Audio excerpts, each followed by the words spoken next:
안녕하십니까. 제2강을 이어서 제3강에도 전근대 사회의 한국의 역병을 살펴보겠습니다.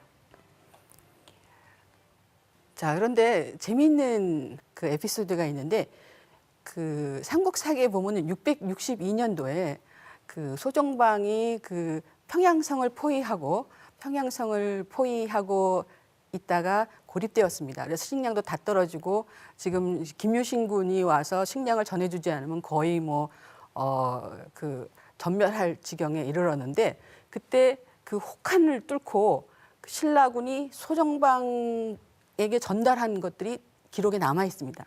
거기 보면은 이제 식량이 있고 그다음에 아주 다량의 은이 들어가 있고 그다음에 가는 배 세포 그러니까 의복을 지을 수 있는 그러한 그 이제 옷감들을 가져가고 그리고 나서 두발 우항 금 200푼 이렇게 나옵니다.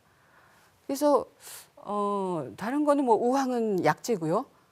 근데 두발은 왜 가져갔으며 금 200푼은 왜 가져갔는지 은에 비해서 양이 너무 작은 거예요. 200푼이라 그러면은 왜 금 200푼을 가져갔고 두발은 왜 가져갔는가?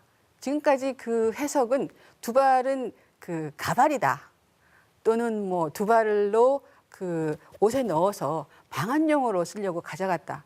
그랬는데 뭐 그럴 것 같으면은 당나라 군인들도 머리카락이 있는데 자기네 머리카락 쓰면 되지. 왜 굳이 신라 김유신 군이 이걸 가져갔겠느냐. 당시의 그 중량을 오늘날로 그 환산하면 한 1.2kg 정도 된다고 합니다. 그럼 그렇게 많은 양도 아니거든요. 그거를 왜 가져갔느냐. 금도 200푼이면 그렇게 많지도 않은 양인데 왜 가져갔겠느냐. 이거는 약재일 가능성이 굉장히 높습니다. 그 금 200푼은 먹을 수 있는 약으로 먹을 수 있는 그 금가루 또는 금박으로 만든 그런 그 약재화된 금이었고요. 그다음에 두발은 아마도 어린아이의 머리카락일 가능성이 높습니다. 그래서 이 두발은 가장 그 약효가 좋은 것은 바로 어린아이의 머리카락이라고 합니다. 그래서 그 약효가 좋은 그 어린아이의 머리카락을 그 일부러 가져갔을 것이고 그렇다면 도대체 두발의 효능이 약재로서 효능이 뭐냐 아마 궁금하실 것입니다. 그 중국 전통의학서를 보면은 거기 보면은 오래된 해소 기침을 두발을 태워서 뭐 가루를 마신다든가 뭐 그다음에 또 대소변 불통에도 이 두발을 쓰고 있습니다. 그다음에 그 적백리 즉 혈변이라든가 또는 흰 곱동을 하는 그런 설사 증상에도 이 두발을 약재로 쓰고 있습니다. 그다음에 종기 치료할 때 또 지혈제로도 쓰고 있습니다. 그래서 사실 그 아직도 그 민간 경험방을 보면은 이 머리카락을 태워가지고 그 재를 참기름하고 으깨가지고 이게 그 불에 댄 데다가 바르면 효과가 있다라는 아직도 그런 처방을 민간에서 쓰고 있다고 합니다. 이와 같이 그 두발은 아주 급한 약재가 그 많지 않은 그런 급박한 상황, 전쟁터와 같은 상황에서는 아주 유용한 약재로 이게 개발이 되었던 것 같습니다. 그래서 그 우리가 이 삼국사기의 이런 기록에서도 군사의학의 그 면모를 엿볼 수가 있겠습니다. 자, 그렇다면은 이제 결론적으로 한국 고대의 역병은 무엇이며 한국 고대의 역병이 가지고 있는 의미가 무엇인가를 생각해 볼 때 삼국사기에 기록된 역병들은 주로 그 질진이라고 표현되어 있습니다. 즉 발진성 질환이 위주였던 것 같습니다. 그래서 그 장티푸스와 발진티푸스 또는 유행성 독감 그리고 그 두창 뭐 이질민 말라리아 또는 그와 유사한 질환들이 유행을 했을 것으로 지금 보고 있습니다. 그리고 이러한 그 삼국사기에 기록된 역병이 가지고 있는 의의가 무엇일까 한번 생각해 봤을 때 첫째는 그 4, 5세기 불교가 한반도에 전래될 때 이 역병도 함께 전래되어서 그 불교가 한반도에 정착하는데 일정한 역할을 하였다. 그리고 두 번째로는 7세기 통일 전쟁 시기에 중국에서 두창이 새롭게 다시 들어와서 이 한반도가 두창의 영향권에 들어가는데 그 계기로서 작용하였다. 그래서 이것을 이제 신라가 735년도에 일본에 이제 전해주게 된 것이고요. 그 다음에 세 번째로는 이러한 그 역병으로 인한 사회적인 그 혼란, 당황, 패닉 상황을 극복하기 위해서 집권층이 의학과 공공의료에 대해서 이제 본격적으로 고민을 하기 시작했다는 것입니다. 그래서 그 692년도에 그러한 의료를 담당할 의사를 양성하는 국립의과대학을 세우게 되었고요. 그리고 그 중국 당나라식 의학으로 그 의학을 수용하는 것으로서 지향점을 삼았다고 할 수가 있겠습니다. 이어서 고려 시대에 유행하였던 그 질병 전염병들을 살펴보겠습니다. 고려 시대의 역병으로서 소개된 것은 신라나 기타 그 삼국사기에 기록된 역병들을 보면은 대부분 뭐 역병이 돌았다 또는 질진에 걸렸다 이렇게 두 종류로 나와 있습니다. 그래서 그 발진성 질환이 주로 주된 문제였다라는 것을 지난 시간에 살펴봤는데요. 이 고려 시대에도 질진이 여전히 유행하고 있었습니다. 그 다음에 두 번째로 나타나는 것은 장역입니다. 장역이 나타나고요. 또 세 번째로 나타나는 것은 온역입니다. 즉 삼국사기에 비해서 고려 시대에 가면은 역병에 대한 그 질병명을 보다 정확하게 적기 시작했다라는 거죠. 그만큼 그 의학에 대한 그 사회적인 컨센서스가 넓어졌다고 할 수가 있겠습니다. 그렇다면은 그 질진은 이제 발진성 질환이라고 얘기했는데 이 시기의 기록을 가지고는 이것이 정말 두창인지 홍역인지 발진 티푸스인지 뭐 발진성 질환이 워낙 많기 때문에 정확히 알 수는 없습니다. 그런데 흥미로운 것이 고려 국왕의 사망 기사에 질진으로 돌아갔다라는 기록이 남아있는 왕이 세 분이나 계십니다. 첫째가 고려 경종으로 26세에 돌아갑니다. 그리고 고려 예종이 1122년에 46세의 나이로 돌아갔는데 질진으로 돌아갔다라고 기록되어 있고 다음에 1136년에 사망한 예종의 아들 인종이 38세에 사망을 했는데 이때도 질진으로 돌아갔다라고 되어 있습니다.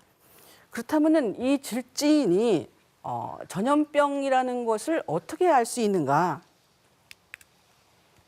이것은 그 국왕이 남긴 유조에서 알 수 있습니다. 특히 그 예종의 경우는 죽기 전에 남긴 그 유언에서 내가 덕이 없어 하늘에 벌이 내려 질진이 낫지 아니하니 어떻게 신민 윗자리에 앉아서 군국 대사를 충남하겠는가? 즉 자기가 그 하늘에 벌을 내려서 질진에 걸렸다는 이야기를 하고 있습니다. 비슷한 이야기를 그 아들 인종도 하고 있습니다. 인종도 하늘이 내린 벌로 질진에 걸려 낫지 않으니 정말 위로는 하늘이 뜻이 두렵고 아래로는 백성복이 부끄럽다. 그래서 이것은 뭐냐면은 역병에 걸려서 죽게 되었을 때는 하늘이 나를 징벌하는 것으로 굉장히 부끄러운 그러한 그 상황이 된다는 것을 알 수 있습니다. 따라서 두 왕은 모두 역병으로 갑자기 돌아간 것을 알 수가 있는데요. 이때 그 송나라에서 서경이 예종이 돌아간 다음에 그 조문사절단으로 옵니다. 1123년에 고려에 와서 기록을 하기를 고려 궁성 안에 있는 별궁 가운데 90%가 비었다라고 그렇게 얘기하고 있습니다. 그럼 왕궁에 있는 별궁들이 왜 다 비었냐? 뭐 여러 가지 해석이 있을 수가 있겠죠. 그런데 예종이 역병에 걸려서 갑자기 한 달 만에 사망하거든요. 근데 그 마지막에 그 이제 그 귀족들하고 같이 그 연애를 하다가 몸이 안 좋아서 들어가서 그 길로 뭐 한 달 못 돼서 사망을 합니다. 그랬을 때 같이 연애하던 귀족들도 그 같은 동일한 질병에 걸렸을 가능성이 굉장히 높고요. 또는 지난 시간에 우리가 보셨듯이 그 신라나 백제 또는 일본의 경우 무시무시한 역병이 돌았을 때 뭐 부모고 자식이고 간에 역병이 돌면은 무조건 도망가고 봅니다. 즉 이 궁안에 이 역병이 돌았기 때문에 상당수의 귀족이 사실은 도피했을 가능성이 많은 것입니다. 그래서 그 이러한 서궁이 여기는 어떻게 별궁이 다 비었네라는 그러한 기록이 남게 되었다고 생각합니다. 자, 새로운 질병이 이제 고려 사회에 도착합니다. 1018년에 장역이 옵니다.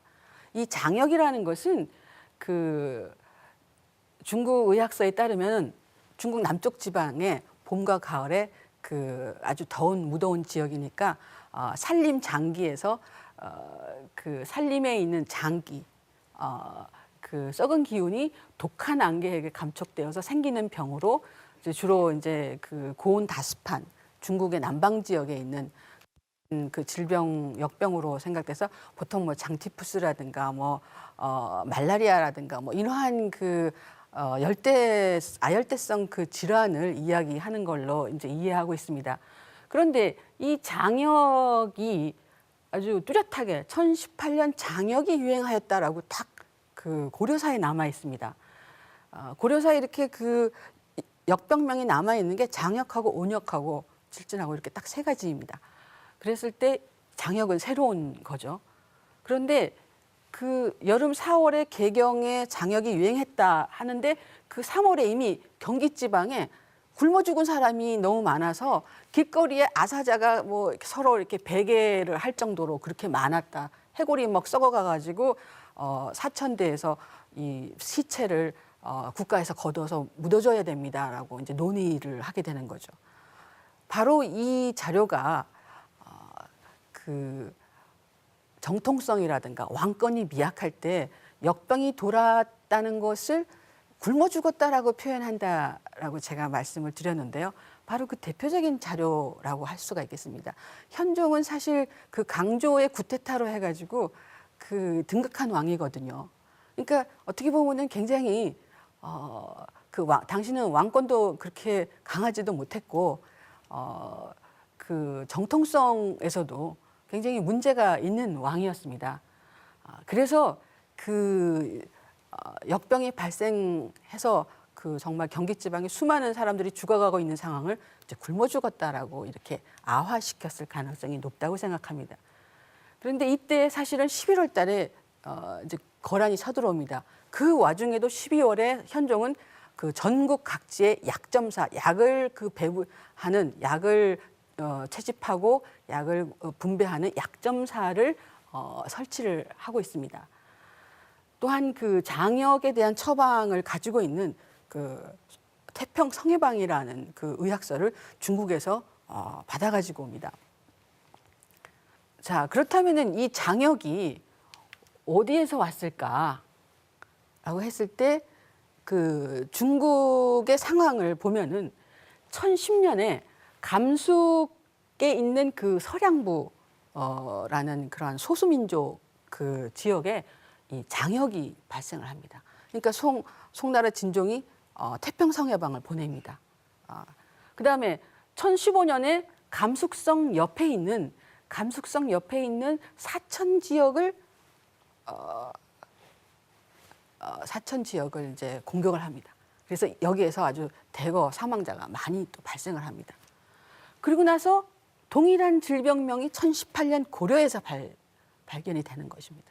자, 이걸 봤을 때 이미 동아시아 사회에서는 장역이 무엇인지 어떠한 그 컨센서스가 이루어졌고 이미 고려도 장역이 어떠한 질병인지 알고 있었다라는 것을 볼 수가 있겠습니다. 그래서 역병이라고 표현하지 않고 장역이라고 굳이 이제 명기를 한 거죠. 그랬을 때 과연 장역이 어디로 왔겠느냐? 사실 이거는 정확하게 알 수가 없습니다. 왜냐하면은 이 당시 거란이 1009년에 이 감숙성에 있는 감주를 저기 초록 푸른색 이제 그 화살표로 되는데 감숙성을 침입을 해서 그 실크로드의 그 무역권을 세금을 받기 위해서 감주에 침입을 해서 한동안 거기 눌러 앉아 있습니다. 그러다가 어느 순간에 그냥 그 병참선이 너무 길고 힘들기 때문에 이제 철수를 해버리는데 그게 언제 철수했는지는 잘 모릅니다. 그런데 1900년에 그 감주에 들어왔는데 1010년에 바로 이웃에 있는 서량부에서 장역이 발생했단 말입니다. 그러면 이 거란군이 그 장역과 함께 거란 본토로 돌아가서 고려로 전해줄 수도 있고 사실은 이 장역의 본거지는 그 중국 남부에서가 이제 본거지거든요. 그러니까 꾸준히 중국 남부에서는 계속 전염병이 돌고 있었습니다. 그래서 그 송과의 교류를 통해서 해로를 통해서 장역이 직접 들어올 수도 있는 거고요. 뭐 여러 가지 가능성이 있습니다. 어쨌든 이 시기는 전쟁이 거란과 전쟁을 하던 시기였고 그 송에서 그 시작한 장역이 그 소수민족 변방에 있는 소수민족에게 즉 동심원을 그리고 이게 그 전파되고 있었다라는 것을 알 수가 있습니다. 그래서 이 1018년의 장역은 11세기에 그 11세기 초 중국을 중심으로 해서 번져나가고 있던 어떠한 그 역병이 고려까지 도달하는 그러한 그 상황을 알 수 있는 좋은 사례라고 할 수 있겠습니다. 자, 12세기에 들어오면은 장역이 아니라 이제 온역이라고 표현하는 이제 역병이 이제 들어옵니다. 이 온역이라는 거는 그 뭐 따뜻할 온자 하는 에서 알 수 있겠지만은 주로 이제 그 발열이 문제가 되는 급성 전염병입니다. 아주 고열에 시달리는 그 질진이라는 게 이제 발진성을 의미한다고 했을 때 장역이라는 것은 어떤 그 남방의 습한 기운이 장기로 인한 그러한 그 외관병이라고 했을 때 이 온역은 아주 그 고열로 인한 고열로 고통받는 그러한 그 급성 유행성 열병이라고 할 수 있는데 이거는 사실은 그 온병이라든가 열병이라든가 상한하고 거의 뭐 같은 용어라고 할 수 있다고 합니다. 그런데 이 고려에서는 1100년에서 1101년 사이에 2년 동안 이 온역이 굉장히 뭐 전국 각지에서 이것이 아주 유행하고 있었던 것 같습니다. 또한 그 1109년에는 예종대에 가면은 온역으로 개경 길거리에 시체가 가득하다라는 표현이 있는 거죠. 그러니까 너무 많이 사람이 죽으니까 그야말로 뭐 묻어줄 사람이 없거나 뭐 가난한 사람은 장례 치를 돈이 없으니까 뭐 사람 죽으면 그냥 몰래 그냥 갖다가 버려서 길거리에 시체가 가득해서 그 나라에서 이 시체를 빨리 묻어줘야 된다. 그렇지 않으면 이 사기가 더 번진다. 이제 이런 논의가 이제 있었습니다. 자, 그러자 이 예종이 취한 조치는 중국의 도교를 받아들이는 것입니다. 도관을 세우고 중국식 도사를 양성하고 그래서 도교식 제례를 지냅니다. 그래서 도교식 초제도 지내고 그렇다면은 기존에 뭐 그 불교식 그 제례는 안 지내냐? 전염병이 돌면은 역병이 돌면은 모든 그 뭐 상관하지 않고 그야말로 무당도 찾고 의사도 찾고 스님도 찾고 할 수 있는 거는 다 해보는 겁니다. 이때 그 예종도 불교식도 하고 도교식도 하고 무교식도 하고 다 모든 방식을 다 해보는 것을 알 수가 있습니다. 결국 본인도 예종 본인도 그 천벌을 받아서 내가 질진으로 죽는다라고 이제 그 하듯이 전염병의 역병의 희생자가 되었습니다. 그래서 12세기 역시 고려는 역병의 시대였다는 것을 알 수가 있습니다.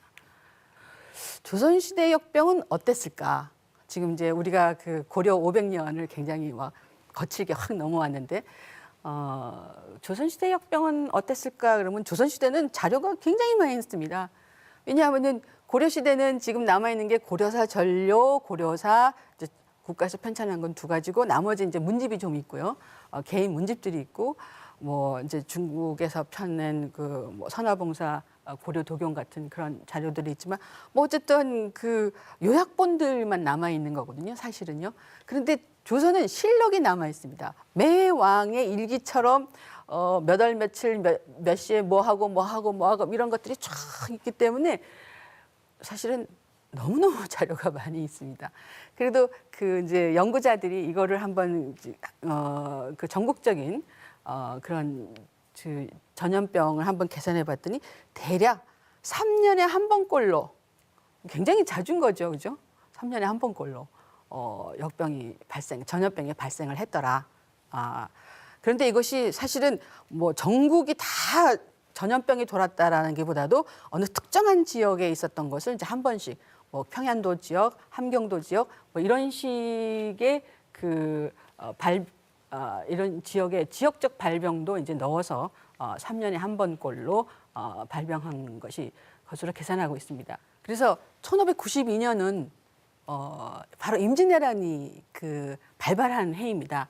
이때 그 1592년부터 1791년 근 200년 동안에 그 계산해 보니까 91회가 발생했는데 이것은 뭐 거의 그 평균보다 훨씬 더 높은 수치거든요. 더욱더 이 시기에 더 빈발한 것을 알 수 있습니다.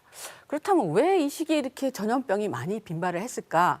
아무래도 이때는 이제 임진왜란, 정유재란, 병자호란, 뭐 이러한 그 전쟁 기간이 이 시기에 있었고 또 17세기가 전 지구적으로 지금이 우리가 지금 글로벌 워밍 그래서 이제 지구 온난화가 이제 진행되고 있다면 당시에는 지구 한냉화가 진행되고 있었습니다. 계속 기온이 꾸준히 내려가고 있었습니다.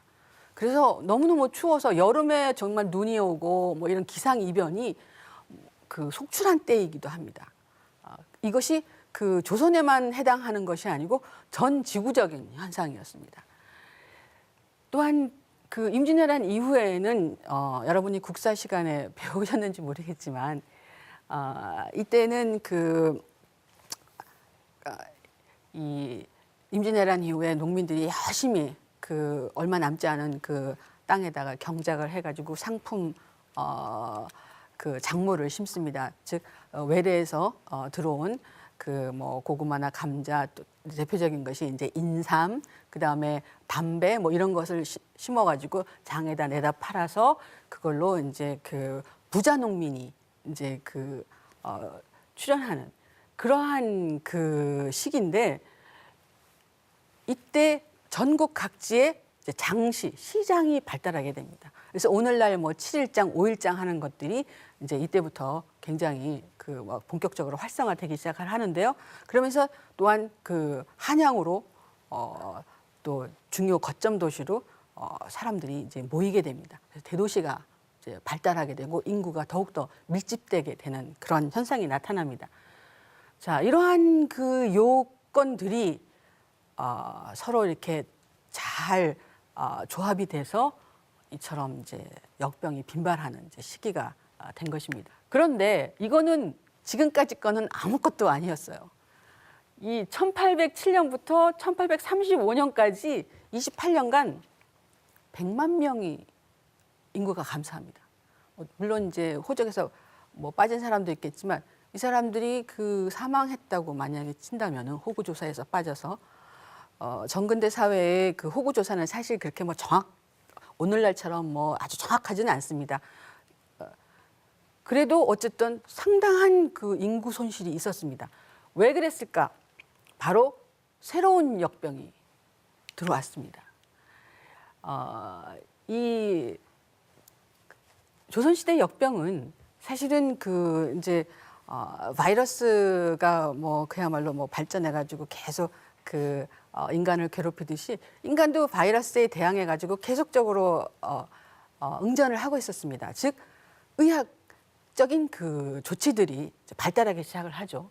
그래서 그 전에는 그냥 그 질진, 발진 뭐 이렇게 했던 것들을 이것이 그 발진의 크기에 따라서 마, 진, 두 이렇게 그 발진을 이렇게 나누고 있습니다. 즉 이 모기가 이렇게 물은 것 같은 그렇게 조그만 그 발진은 마라고 표현을 하고, 그다음에 그거보다 좀 큰 거는 진이라고 하고, 뭔가 콩처럼 좀 큼직한 것은 두라고 합니다. 이 큼직한 두는 이제 두창인 거죠, 그죠? 두창인 거고, 마는 그 마진이라는 질병, 즉 홍역입니다.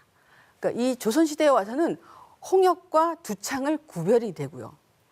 홍역과 두창을 이제 확실하게 이제 사람들이 구별을 하고, 그 다음에 이 성홍열이라는 그 질병을 발견하게 됩니다.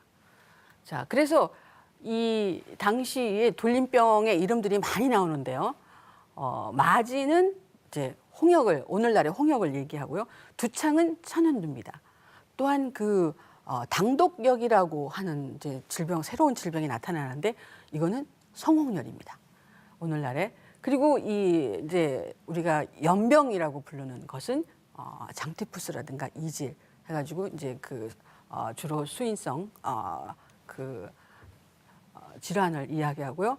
그 다음에 이제 그 19세기 그야말로 100만 명 이상의 목숨을 30년도 안 되는 기간에 100만 명 이상의 목숨을 그 뺏어간 것은 그 호열자라고 불렀는데, 호열자는 사실 콜레라를 중국어 발음으로 그 번역을 한 겁니다. 그 뜻도 비슷하고 호랑이가 막 그 내 몸을 찢듯이 그렇게 고통스러운. 근데 그 호열자가 중국어로 발음하면 콜레라하고 아주 비슷하다고 합니다. 그래서 이 호열자라고 불렀는데요.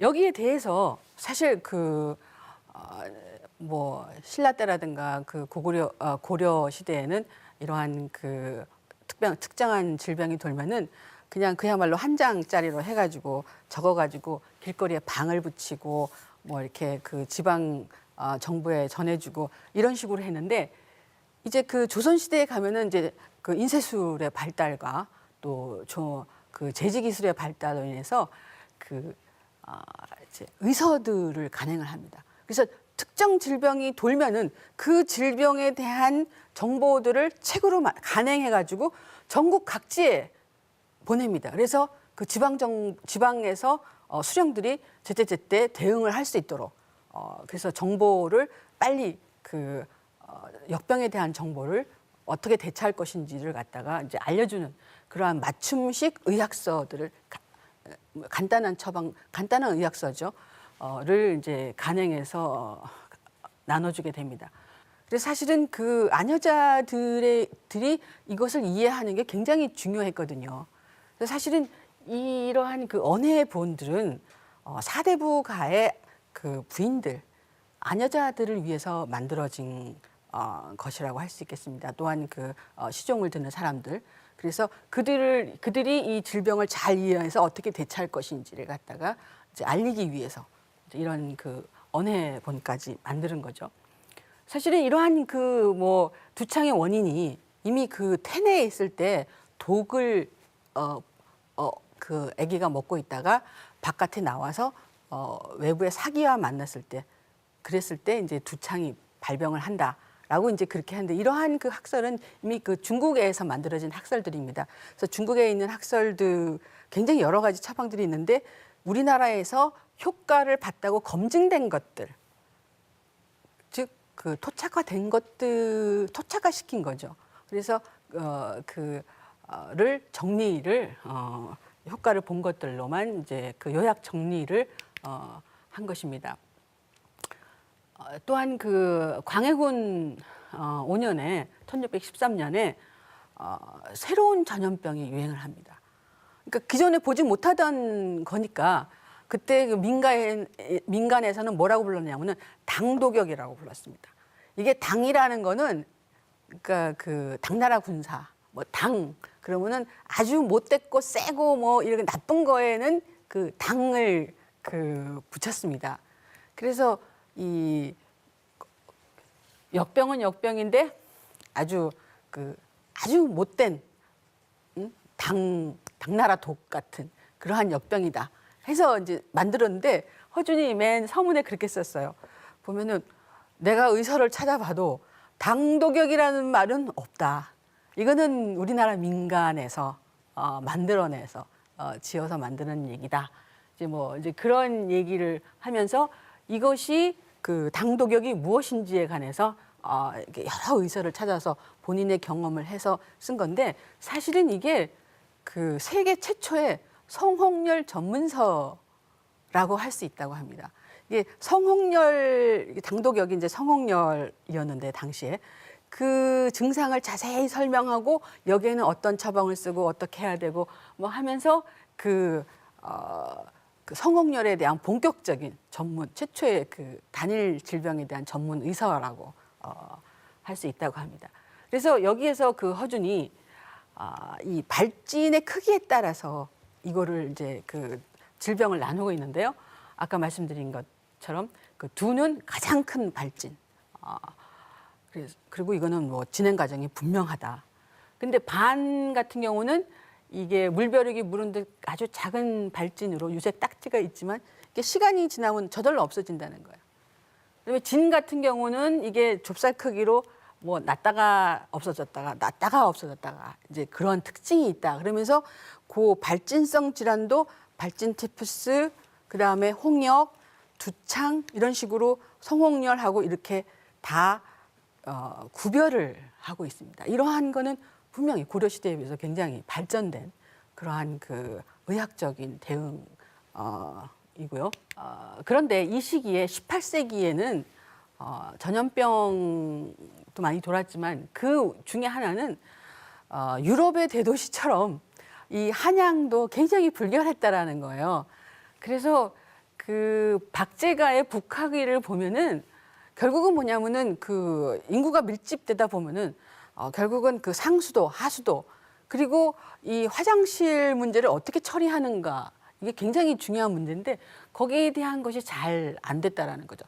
그래서 여기에는 이제 그 이헌길 스스로가 기존의 방법을 굉장히 비판하면서 이거는 뭐 하다 하면서 그 자기 견해가 들어간 식으로 이제 그 비판적으로 검토를 하고 있고 또 치료 약제 성분과 효능을 이야기하고 이현길이 쓴 그 마진방으로 인해서 정약용의 마가회통 그야말로 마진학의 집대성인 정약용의 그 마가회통이 이제 이루어지게 됩니다. 그래서 1786년도에 왜 이런 그 마진학이 이 시기에 18세기 이렇게 유행 그 마진학에 관한 그 의서들이 많이 나오냐 하면은 바로 그 1786년만 해도 엄청나게 그 이 홍역에 걸린 사람이 많았다라는 거죠. 근데 제가 이제 일부만 그 조선왕조실록에 있는 이야기를 조금만 이제 인용을 해보면은 그 4월 22일에서 26일까지 그 전의감에 찾아온 사람 또는 해민서에 찾아온 사람. 전의감은 이제 사대부가에서 쓸 수 있는 거고요. 해민서는 이제 일반 사람이 이용하는 그 의료기관입니다.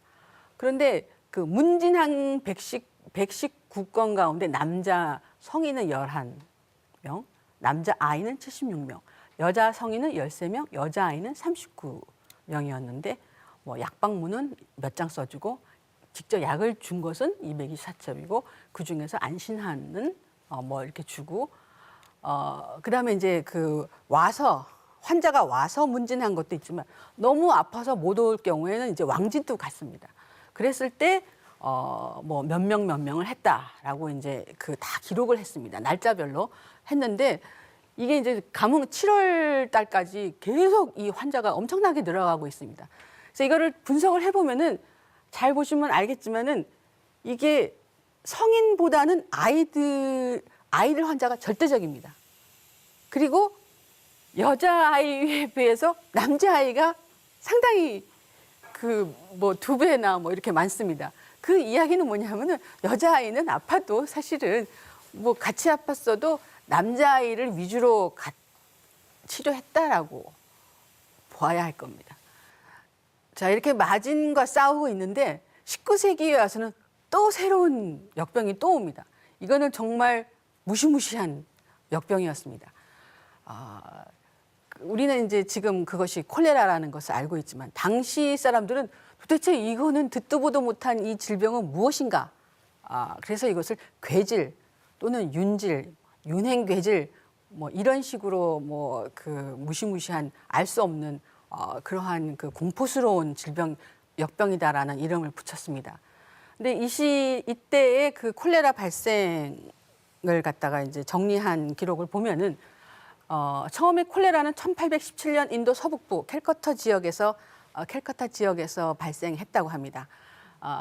그래서 이것이 1820년 중국 남부 지역에 상륙을 해서 북경을 거쳐서 드디어 1821년 그 중국에 상륙한 지 1년 만에 조선에 들어옵니다. 근데 이때 그 음력 8월 13일, 양력으로는 9월 달이었는데요. 평안도에서 열흘 동안 1000명이 사망을 했다고 합니다.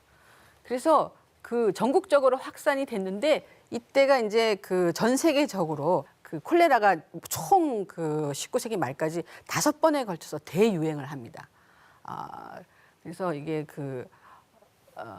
이게 에피데믹에서 이제 대륙을 넘어서 가는 걸 팬데믹이라고 그러는데 이제 그 단계에 이르렀을 때 조선까지 와서 그 얼마 안 되는 기간 동안에 100만 명 정도가 사망을 합니다.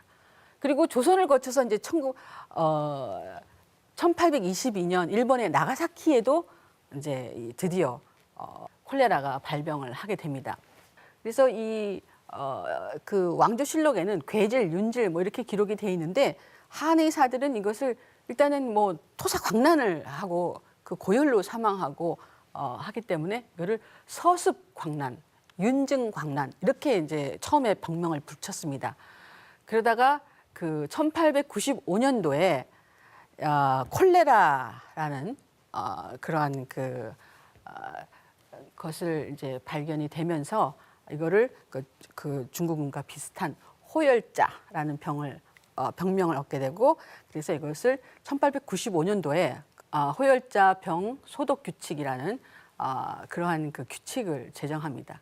그래서 그 콜레라 음역으로 이제 호열자가 공식 명칭으로 이제 이때부터 이제 1890년대부터 이제 쓰기 시작하는 것이죠. 그래서 그 순조실록에 보면은 이 병에 걸린 사람들은 10명 중 한두 사람도 살아남지 못했다. 그러면 그 얘기는 뭐냐면 거의 뭐 걸렸다 그러면 90% 이상이 죽는다는 거죠. 초창기에 처음에 왔을 때. 그래서 그 엄청난 역병이 와서 그야말로 19세기 조선인을 두려움에 떨게 했는데 뭐 콜레라는 잠복 기간이 6시간에서부터 5일간이라고 합니다. 그러니까 굉장히 빨리 그 감염되자마자 그냥 나타나는 굉장히 빨리 나타나고 그 다음에 이제 주된 것이 이제 설사, 복통, 구토, 발열인데 대부분 이제 탈수로 사망을 한다고 합니다. 그래서 보면은 이제 주로 이제 뭐 그 분변을 통해서 또는 오염된 물에서 이렇게 이제 그 감염이 되는데 치사율이 초창기에는 50%에서 70%까지 됐고 그 1896년까지 전 세계적으로 총 5차례나 대유행을 했다고 합니다. 그래서 1883년도에 그 여러분이 잘 아시는 로버트 코흐라는 사람이 독일의 의사가 이게 이제 비브리오 콜레라라는 균 때문에 라는 것을 이제 발견을 했습니다. 그래서 그때 현미경이 발명이 되고 현미경으로 이제 발견한 최초의 이제 그 원인 세균이 되는데요. 그러면서 이 모든 것이 세균 때문이다라는 것이 밝혀졌습니다. 그래서 그 대응 방책이 이제 확실하게 정해지죠.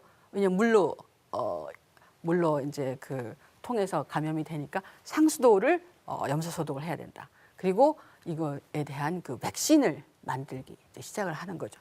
그래서 콜레라가 사실은 그 아직도 2001년도에도 우리나라에 콜레라 환자들이 몇십 명씩 발생을 했습니다. 아직까지도 콜레라가 간헐적으로 계속 발생이 하고 있는데 19세기와 다른 것은 이제 그 병을 잘 알고 대응을 잘 했기 때문에 그와 같은 그 역병으로 발전하지 않는 거죠. 그래서 이러한 그 콜레라가 유행하면서 어떤 일이 있었느냐? 결국은 각국이 그 방역이 중요하다라는 것을 알게 된 겁니다. 그래서 그 일본 같은 경우는 1870년대 그 방역 체계를 갖춰서 그야말로 외부에서 들어온 사람은 해양 검역해서 40일 동안에 있어야 되고 하는 식으로 그 각종 그 방역 체계를 구축하고 질병의 콜레라 환자들은 격리 수용하고 그래서 국가가 이걸 직접 관리를 하는 그러한 그 체제를 갖추게 됩니다. 조선 같은 경우는 1885년도에 이제 처음으로 해양 검역을 이제 실시하게 됩니다. 그래서 이런 이런 콜레라의 유행은 그 동아시아 방역 체계를 발전시키는 아주 결정적인 계기가 되었고요. 결국은 이 콜레라가 왜 이 대륙을 넘어서 전 세계를 이렇게 그 유행하게 됐을까 보면은 결국은 영국이 인도를 식민 지배하면서 발생한 사건이거든요. 그래서 이거는 그 서양 자본주의 확대와 관련이 있고 지금까지의 그 전염병이라는 것이 주로 중국에서 조선에서 일본으로 이러한 그 일방으로 흘러갔던 그 전파 경로였다면은 이 콜레라는 역으로 일본에서부터 조선으로 왔다가 청으로 가는 그러한 경우도 있었거든요. 그래서 굉장히 새로운 방식의 전파 경로를 보여주는 역병이었다. 근데 이것이 이제 뭐 오늘날까지도 뭐 간헐적으로 발생하고 있지만 식민지 시기에 굉장히 이게 치성을 하게 됩니다. 여러분 잘 보시면은 식민지 시기에 이제 콜레라 그 사망자를 보면은 1916년에 그 1680명이 보고가 되고요. 그 다음에 그 1919년에는 16,617명이고 1920년에는 24,035명이 보고가 됩니다. 물론 이제 그 일본인 같은 경우는 거주자가 절대적으로 적으니까 이제 그 숫자가 적지만은 보면은 잘 아시겠지만 1919년에 어떤 일이 있었습니까? 3.1 운동이 있었지 않습니까? 그러니까 그 굉장히 많은 사람이 한꺼번에 많이 모였던 그러한 그 시장통에 많이 모였던 그런 사건에 아마 이것이 전국적으로 확산되고 더욱더 그 아주 극렬하게 유행하는 원인이 되었을 것으로 봅니다. 그런데 그 문제는 일본이 그 근대적인 방역 체계를 구축을 했으면은 일본의 경우는 굉장히 그 덜 발생을 해야 되는데 일본도 꾸준히 콜레라가 식민지 조선과 마찬가지로 이렇게 발생을 하고 있었거든요. 그러니까 결국은 그 제국주의 위생 의료 체계의 한계를 보였던 그러한 그 대표적인 질병으로 그 얘기를 하고 있습니다. 그러나 어쨌든 일본은 그 콜레라 유행 시에 각지에 자국의 그 위생국 방역관을 파견을 해서 거의 이제 위생 경찰이라 그래가지고 그야말로 칼을 찬 경찰이 그 위생을 담당하게 하는 그러한 아주 군국주의, 제국주의의 그 대표적인 그러한 그 행태를 콜레라 방역에서 보여주고 있습니다. 자, 그래서 이때 그 일본은 싱가포르에 또 자국의 그 전염병 정보국을 설치해가지고 그 이 콜레라 전염병의 그 정보를 독점을 하려고 하는 그런 아주 제국주의적인 그러한 형태를 보이고 있습니다. 이거는 지금 이 지도는 오늘날 그 콜레라가 발생하고 있는 그 지역에 대한 그러한 그 분포도인데 굉장히 그 광범위하게 아직도 그 발생하고 있는 것을 알 수가 있겠습니다. 자, 이제 그 새로운 역병이 왔다면은 기존에 있던 역병을 물리치는 이야기도 있습니다. 즉 뭐냐면은 두창을 박멸하기 시작하는 첫 단추가 끼워지는데 바로 그 우두법이 조선에 들어옵니다. 그 이전에 인두법이라고 사람이 직접 그 두창을 앓고 있는 사람의 그 농포를 떼다가 그 고름이나 이런 거를 그 코의 점막이라든가 이런데 일부러 그 비벼가지고 이제 그 질병에 걸리게 하는 그런 그 인두법을 썼습니다. 근데 문제는 뭐냐면은 이게 독성이 너무 강하기 때문에 멀쩡한 사람이 괜히 그 인두로 이 두창을 안 걸리려고 인두법을 했다가 사망을 하고 그 사람이 죽기 때문에 주위 사람이 오히려 확 퍼지는 그러한 폐단이 있었습니다. 어쨌든 이러한 그 인두법이 명청대에 아주 본격적으로 이제 널리 이제 중국에서 보급이 됐고 조선에는 1790년대 박제가가 도입을 해서 이제 시험을 해보는 사람들이 이제 생기기 시작했습니다. 그러나 아까 말씀드렸듯이 독성이 너무 강해서 사망할 가능성이 있기 때문에 정말 웬만한 강심장 아니면은 하기 어려운 그러한 그 조치법이었는데 1796년에 영국의 그 에드워드 제너가 그 소의 젖을 짜는 사람들은 소의 그 우두에 걸려서 인간의 그 두창에 걸리더라도 아주 굉장히 약하게 한다는 것을 이제 발견을 했습니다. 그래서 소의 우두를 인간에게 그 주입해서 하는 그러한 그 백신을 하게 됐는데 1880년대 조선에 지석영이 독립을 해서 이제 오늘날 드디어 전 세계적으로 이 우두 천연두가 박멸되었다라고 이제 공포를 해서 사실은 지금 뭐 소수 강대국만이 생물학전에 쓰기 위해서 균을 지금 보관하고 있다고 합니다. 근데 만약에 이것을 그 생물학전으로 퍼뜨린다면은 저는 우두 그 방역을 했습니다. 그 백신을 맞아서 괜찮은데 이제 젊은 세대들은 그야말로 면역력이 없기 때문에 뭐 치명적인 거죠.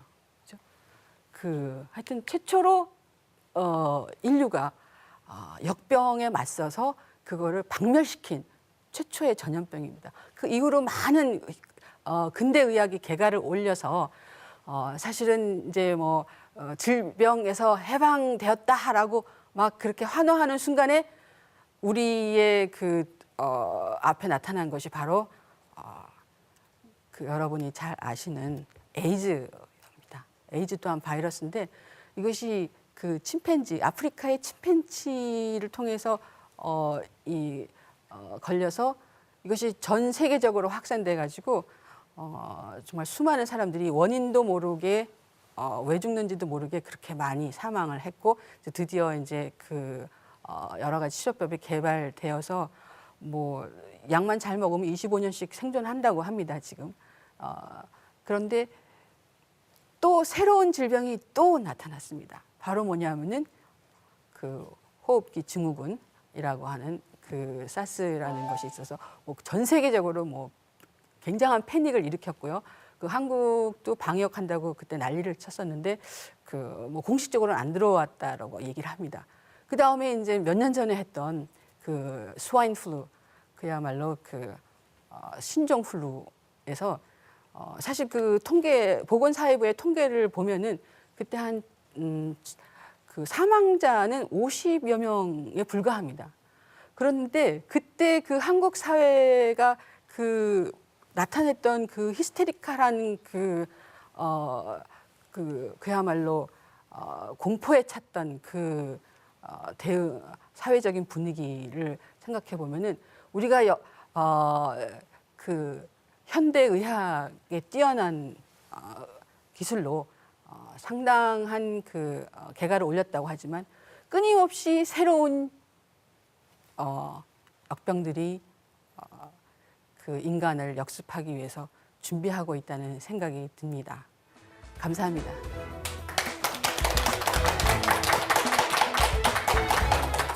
조류독감으로 인해 사람이 이렇게 사망자가 늘고 있고 정체 모를 바이러스로